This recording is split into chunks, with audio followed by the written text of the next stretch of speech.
Internet कौन चलाता है। शायद आप सोच सकते हैं कि गूगल, फेसबुक और यूट्यूब जैसी कंपनियां इसे नियंत्रित करती हैं, हमारी सरकार इसे नियंत्रित करती है, लेकिन यह भी सच नहीं है। इंटरनेट दुनिया भर में स्वतंत्रता और लोकतंत्र को बनाए रखने का एक महत्वपूर्ण साधन है। अलग अलग दिशाओं में फैल गए और भारत के विभिन्न क्षेत्रों में पहुंच गए, जिसके कारण देश के विभिन्न हिस्सों में इंटरनेट पहुंच गए। जैसे देश अपने नागरिकों को कुछ वेबसाइटों से पूरी तरह से ब्लॉक रखते हैं। गूगल, यूट्यूब और फेसबुक जैसी कुछ वेबसाइटों को वहां स्थायी रूप से ब्लॉक कर दिया गया है कि वास्तव में कौन से डोमेन नेम मौजूद हो सकते हैं, जैसे .com, .in, .info या .gov कहा जा सकता, क्योंकि इंटरनेट एक बहुत ही डिसेंट्रलाइज्ड नेटवर्क है। आप इसे एक जाल के समान मान सकते हैं। हर मोबाइल फोन में एक नंबर होता है जिससे आप दूसरे मोबाइल फोन पर कॉल कर सकते हैं। वैसे ही इंटरनेट से जुड़े हर डिवाइस का एक IP एड्रेस। सवाल यह है कि जब आप अपनी खुद की वेबसाइट बना रहे हैं तो आपको इंटरनेट पर वेबसाइट बनाने के लिए जगह कौन दे रहा है? क्या कोई वेबसाइट है जो आपको बता सकती है कि आप कौन सी वेबसाइट बना सकते हैं और कौन सी वेबसाइट नहीं बना सकते? पानी के नीचे विशाल केबल बिछाए गए हैं जो दुनिया भर के कंप्यूटरों को एक दूसरे से जोड़ते हैं और इंटरनेट बनाते हैं। सवाल यह है कि GoDaddy को डोमेन नेम बेचने का अधिकार किसने दिया? डोमेन नेम बेचने वाला GoDaddy कौन है? नमस्कार दोस्तों, क्या आपने कभी सोचा है कि इंटरनेट कौन चलाता है? दुनिया भर में इंटरनेट को कौन नियंत्रित करता है? शायद आप सोच सकते हैं कि जियो, एयरटेल और BSNL जैसी इंटरनेट प्रदाता कंपनियां इंटरनेट को नियंत्रित करती हैं, लेकिन यह सच नहीं है, क्योंकि अगर एक कंपनी इसे प्रदान करना बंद कर देती है तो अन्य कंपनियां मौजूद हैं। फिर आपको लगता है कि शायद हमारी सरकार इसे नियंत्रित करती है, लेकिन यह भी सच नहीं है। ज्यादा से ज्यादा सरकार 2-3 फेसबुक पोस्ट हटा सकती है या वेबसाइट ब्लॉक कर सकती है, लेकिन उन्हें आसानी से बाईपास किया जा सकता है और यह दुनिया भर में इंटरनेट पर नियंत्रण के बराबर नहीं है। फिर शायद आप सोच सकते हैं कि गूगल, फेसबुक और यूट्यूब जैसी कंपनियां इसे नियंत्रित करती हैं क्योंकि उनके पास सबसे अधिक डेटा है, लेकिन यह सच नहीं है, क्योंकि आप अपनी खुद की वेबसाइट बना सकते हैं और ये कंपनियां इसमें हस्तक्षेप नहीं कर पाएंगी। तो सवाल यह है कि जब आप अपनी खुद की वेबसाइट बना रहे हैं तो आपको इंटरनेट पर वेबसाइट बनाने के लिए जगह कौन दे रहा है? क्या कोई वेबसाइट है जो आपको बता सकती है कि आप कौन सी वेबसाइट बना सकते हैं और कौन सी वेबसाइट नहीं बना सकते हैं? इस वीडियो में हम आपको इंटरनेट के बारे में बताना चाहेंगे, क्योंकि इंटरनेट दुनिया भर में स्वतंत्रता और लोकतंत्र को बनाए रखने का एक महत्वपूर्ण साधन है। चीन जैसे देश अपने नागरिकों को कुछ वेबसाइटों से पूरी तरह से ब्लॉक रखते हैं। गूगल, यूट्यूब और फेसबुक जैसी कुछ वेबसाइटों को वहां स्थायी रूप से ब्लॉक कर दिया गया है, क्योंकि चीनी सरकार एक विशेष तरीके से अपने नागरिकों का ब्रेन वॉश करना चाहती है। इसलिए हमें लगता है कि यह समझना आवश्यक है कि इंटरनेट कैसे काम करता है, और यह क्या है, यही हम आपको इस वीडियो में बताना चाहते हैं। www.youtube.com यह यहाँ एक URL लिंक YouTube है। इसे डोमेन नेम कहा जाता है और .com को टॉप लेवल डोमेन कहा जाता है। यदि आप अपनी खुद की वेबसाइट बनाना चाहते हैं तो आपको अपना डोमेन नाम खरीदना होगा। कुछ वेबसाइटें हैं जो डोमेन बेचती हैं, उदाहरण के लिए GoDaddy.com। यदि आप अपनी वेबसाइट के लिए एक डोमेन नेम खरीदना चाहते हैं तो आपको GoDaddy.com पर जाने की आवश्यकता है। उदाहरण के लिए हमें abcd.com खरीदना है तो हम इसे खरीदने के लिए GoDaddy.com पर जाएंगे। अब सवाल यह है कि GoDaddy को डोमेन नेम बेचने का अधिकार किसने दिया? डोमेन नेम बेचने वाला GoDaddy कौन है? कोई ऐसा व्यक्ति होना चाहिए जो डोमेन नेम बेचने के लिए GoDaddy को सहमति देता हो। अगर कोई नहीं है तो GoDaddy एक तरह से इंटरनेट का बॉस बन गया है, यानी यह डोमेन नेम बेचने के साथ साथ यह भी तय करने वाला होगा कि यह कौन सी वेबसाइट का मालिक हो सकता है। लेकिन ऐसा नहीं है, इसके ऊपर एक और अथॉरिटी है। इस अथॉरिटी का नाम ICANN, internet corporation for assigned names and numbers है। यह लॉस एंजलिस में स्थित एक नॉन प्रॉफिटेबल ऑर्गेनाइजेशन है। आप यह कह सकते हैं कि यह इंटरनेट के संबंध में शीर्ष स्तर की अथॉरिटी है। यह डोमेन नेम बेचने के लिए GoDaddy.com जैसी वेबसाइटों को लीगल पावर देती है। यह अथॉरिटी है जो यह तय करती है कि कौन सी वेबसाइटें डोमेन बेच सकती हैं। यह शीर्ष स्तर की अथॉरिटी है जो यह तय करती है कि वास्तव में कौन से डोमेन नेम मौजूद हो सकते हैं, जैसे .com, .in, .info या .gov। यह सब ICANN द्वारा तय किया जाता है। उदाहरण के लिए हम इसके नाम पर .gov के साथ एक वेबसाइट बना सकते हैं। हम .com के साथ डोमेन नाम बना सकते हैं। हालांकि यह एक नॉन प्रॉफिटेबल ऑर्गेनाइजेशन है, फिर भी यह बोली लगाकर बाकी कंपनियों को शीर्ष स्तर के डोमेन नेम बेचती है। जिन कंपनियों को यह नाम बेचा जाता है उन्हें रजिस्ट्री कहा जाता है। आप ICANN की वेबसाइट पर जा सकते हैं और देख सकते हैं कि किन कंपनियों ने विभिन्न शीर्ष स्तर के डोमेन खरीदे हैं। उदाहरण के लिए AAA को अमेरिकन ऑटोमोबाइल एसोसिएशन द्वारा खरीदा गया है। रजिस्ट्रियों के नीचे रजिस्ट्रार हैं, जैसे GoDaddy.com जैसी कंपनियां जो लोगों को शीर्ष स्तर के डोमेन के साथ साथ डोमेन नेम भी बेच सकती हैं। तो क्या ICANN इंटरनेट का भगवान है? ऐसा इसलिए नहीं कहा जा सकता क्योंकि इंटरनेट एक बहुत ही डिसेंट्रलाइज्ड नेटवर्क है।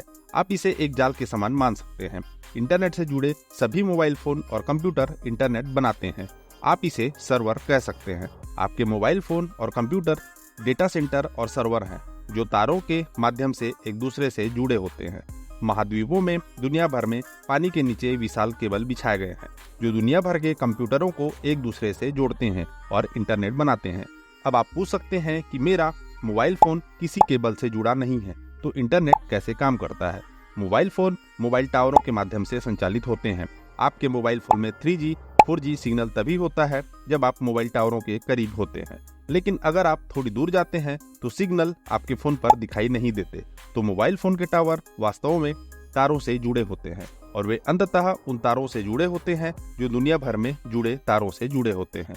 मुंबई होते हुए भारत में एक बड़ा तार आया। मुंबई के बिंदु से तार अलग अलग दिशाओं में फैल गए और भारत के विभिन्न क्षेत्रों में पहुंच गए, जिसके कारण देश के विभिन्न हिस्सों में इंटरनेट पहुंच गया। तो एक तरह से आप कह सकते हैं कि जिस कंपनी ने इन तारों को बिछाया है उसके पास बड़ी मात्रा में महत्वपूर्ण शक्ति है, क्योंकि यह कई अलग अलग स्थानों पर इंटरनेट की आपूर्ति कर रही है। दूसरा, आप कह सकते हैं कि जो कंपनियां जमीन पर केबल बिछाती हैं वे इंटरनेट को हर घर तक पहुंचाने के लिए इन तारों को मुख्य केबल से जोड़ती हैं और अपने कंप्यूटरों को दुनिया भर के इंटरनेट से जोड़ती हैं। उनके पास भी बड़ी मात्रा में महत्वपूर्ण शक्ति है। इन्हें इंटरनेट सर्विस प्रोवाइडर यानी ISP कहा जाता है। ये होंगी कंपनियां एयरटेल, जियो, BSNL जो आपके घरों में इंटरनेट की आपूर्ति करती हैं। और हाँ, उनके पास महत्वपूर्ण शक्ति है क्योंकि ये ISP सरकार के निर्देश पर कुछ वेबसाइटों को ब्लॉक कर सकती है यदि सरकार ऐसा कहती है, लेकिन उनके पास बहुत सी चीजों को नियंत्रित करने के लिए पर्याप्त शक्तियां नहीं है, क्योंकि आप ISP की रुकावटों को दूर करने के लिए VPN का उपयोग कर सकते हैं। जैसे हर मोबाइल फोन में एक नंबर होता है जिसे आप दूसरे मोबाइल फोन पर कॉल कर सकते हैं, वैसे ही इंटरनेट से जुड़े हर डिवाइस का एक IP एड्रेस होता है, चाहे वह आपका कंप्यूटर हो, आपका स्मार्टफोन हो या डेटा सेंटर जैसा कोई अन्य सर्वर हो। अगर यह इंटरनेट से जुड़ा है तो इसका एक IP एड्रेस होगा। प्रत्येक वेबसाइट का भी एक IP एड्रेस होता है। उदाहरण के लिए, यदि आप किसी नंबर पर फोन कॉल करते हैं तो कॉल दूसरे फोन पर जाती है जिस पर आप बात कर सकते हैं। इसी तरह जब आप अपने ब्राउजर में एक IP एड्रेस टाइप करते हैं तो यह दूसरे सर्वर पर जाता है और आप अपने कंप्यूटर पर उस सर्वर की वेबसाइट देख सकते हैं। अब आप कह सकते हैं कि आप डोमेन नेम टाइप करते हैं। डोमेन नेम IP एड्रेस से जुड़े होते हैं। वास्तव में मनुष्य IP एड्रेस को नहीं पढ़ सकते क्योंकि यह अंकों और संख्याओं में लिखा जाता है, इसलिए डोमेन नेम एक IP एड्रेस का मानव पठनीय रूप है। जब आप अपने ब्राउजर में किसी वेबसाइट का डोमेन नेम टाइप करते हैं तो जो चीज डोमेन नेम को IP एड्रेस में बदलती है उसे डोमेन नेम सर्वर यानी DNS कहा जाता है।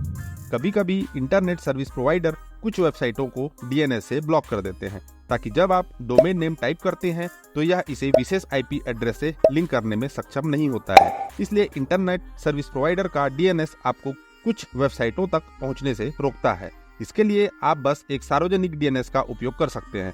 उदाहरण के लिए गूगल का DNS 8.8.8.8 है। आप अपनी मोबाइल सेटिंग में जा सकते हैं और अपना DNS बदल सकते हैं। आप अपने कंप्यूटर की सेटिंग में जा सकते हैं और गूगल DNS का उपयोग शुरू करने के लिए अपने DNS को बदल सकते हैं। फिर ब्लॉक की गई वेबसाइटें अनब्लॉक हो जाएंगी। जाहिर है कि VPN का उपयोग करना एक और तरीका हो सकता है। तो आइए हम अपने मूल प्रश्न पर लौटें। इंटरनेट को कौन नियंत्रित करता है? यह किसका है? इसका सही जवाब यह होगा कि यह किसी का नहीं है और सभी का है, क्योंकि इंटरनेट तभी चलता है जब यह एक डिसेंट्रलाइज्ड प्रणाली हो। और अगर आप इंटरनेट का एक हिस्सा खरीदना चाहते हैं, अगर आप इसका मालिक बनना चाहते हैं, तो आप इसे तभी कर सकते हैं जब आप अपनी खुद की वेबसाइट बनाएं।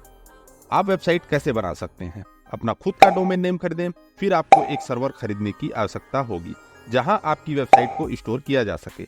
अब आप बता सकते हैं कि हमने कहा था कि आपके मोबाइल फोन और आपके कंप्यूटर भी सर्वर हो सकते हैं। हाँ, वे हो सकते हैं, लेकिन इसमें पूरी वेबसाइट को स्टोर करने के लिए पर्याप्त प्रोसेसिंग पावर और स्पेस नहीं है। इसके अलावा ना तो आपके कंप्यूटर और ना ही आपके फोन 24/7 चलते हैं। केवल जब यह 24/7 चलता है तो आपकी वेबसाइट इंटरनेट पर 24/7 उपयोगकर्ताओं के लिए उपलब्ध होगी। तो आमतौर पर लोग क्या करते हैं कि बड़ी कंपनियों ने अपने डेटा सेंटर और बड़े सर्वर स्थापित किए हैं जो बहुत सुरक्षित हैं। आप अपनी वेबसाइट को स्टोर करने के लिए वहां एक सर्वर खरीद सकते हैं। फिर आपको अपने डोमेन नेम को अपने सर्वर से जोड़ना होगा और अपना DNS प्रकाशित करना होगा।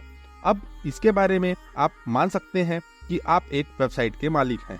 क्या होगा यदि आप इस वेबसाइट का उपयोग करने में सक्षम हैं? जैसे आप घर पर अपनी हार्ड डिस्क या पेन ड्राइव का उपयोग करते हैं, क्योंकि वेबसाइट आपको एक भंडारण स्थान प्रदान कर रही है जो सर्वर पर है। जब भी आप कहीं बाहर जाते हैं तो आप इंटरनेट पर अपनी वेबसाइट खोल सकते हैं और वेबसाइट पर दस्तावेजों को उसी तरह दे सकते हैं जैसे आप हार्ड डिस्क पर संग्रहित दस्तावेजों को देखते हैं। अंतर यह है कि दुनिया इस वेबसाइट तक नहीं पहुंच पाएगी, केवल आप ही इसे एक्सेस कर पाएंगे, क्योंकि इसमें एक यूजर नेम, ID और पासवर्ड होगा। तो आपको अपनी खुद की वेबसाइट मिलती है जिसे आप हार्ड डिस्क की तरह उपयोग कर सकते हैं।